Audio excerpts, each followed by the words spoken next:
Olá a todos, meu nome é Antônio Marcelo Jackson, eu sou professor da cadeira de Estado e Sociedade no Brasil para o curso de Administração Pública. Para que a gente possa entender de maneira um pouco nítida o que vem a ser Estado, sociedade e mais à frente, a aplicação desses conceitos no nosso país, é interessante, em primeiro lugar, pensarmos nessa palavra de uso tão comum, mas que efetivamente é muito pouco conhecida a sua definição. E que palavra é essa? Essa coisa estranha chamada Estado. Quando a gente fala Estado, é uma palavra que diz respeito, na maior parte das vezes, no uso comum, a uma condição de alguma coisa, de alguma pessoa, o estado de espírito, o estado emocional, etc.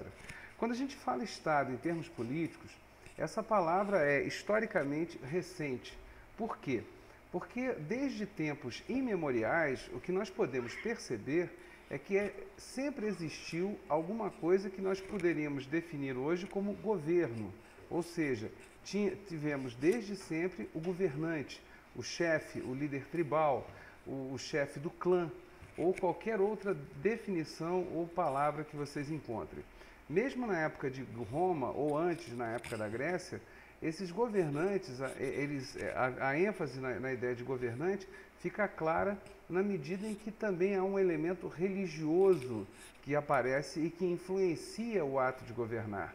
Ou seja, quando pegamos a história humana, desde que, até onde podemos identificar, e atravessamos os séculos, o que percebemos claramente é que nós temos o tempo todo governantes que administram seu povo e seu território a partir de elementos que sejam inteiramente pessoais ou elementos religiosos. É interessante pensar isso, por quê? Porque essa concepção, ou antes, uma crítica a essa forma de administrar pessoas e territórios, vai aparecer apenas na Idade Moderna, ou em outras palavras, a contar dos fins do século XV, princípios do século XVI. Ora, o que nós temos aí? Qual é a novidade que aparece aí? Tá? É que diversos autores começam a debater, começam a discutir que existem certas obrigações, certos até direitos, de certa maneira, políticos, que são perenes, ou seja, existem certas ações que são necessárias independentemente daquele que governe. Ou, em outras palavras, existem certos itens que pouco me interessa quem esteja no poder, aqueles itens deverão ser cumpridos. Essa concepção que vai aparecendo aos poucos na literatura política, já no século XV isso aparece, no século XVI ganha muita força, no século XVII então há aquilo que nós vamos estudar em outra videoaula, que são os contratualistas, e finalmente deságua no século XVIII, essas discussões todas, elas remetem à necessidade de se entender que essas duas categorias, ou seja, uma coisa é governo ou governante, a outra coisa é o Estado. Né? Ora, e nesse sentido, tá, quando pensamos essa ideia de Estado, essa coisa que, portanto, ela é abstrata porque ela não existe na prática, ela não existe, ela não é palpável, ela se torna real a partir de determinadas condições. Essa abstração chamada Estado, ela não é de se estranhar, ela vai ganhar sua forma a partir da existência de certos instrumentos, podemos chamar dessa maneira, que serão criados ou serão consolidados também nesse mesmo século XVIII.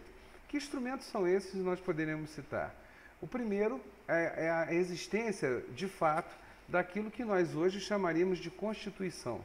Ou seja, ao longo do tempo é inegável a existência de certas leis em diversas sociedades. Lá na época de Roma, a lei das 12 tábuas, por exemplo. Agora, uma ideia de ter uma lei magna, uma lei máxima para um país, isso é algo historicamente recente e aparece somente em fins do século XVIII. Os dois outros instrumentos que são muito importantes e que dão base para a existência dessa coisa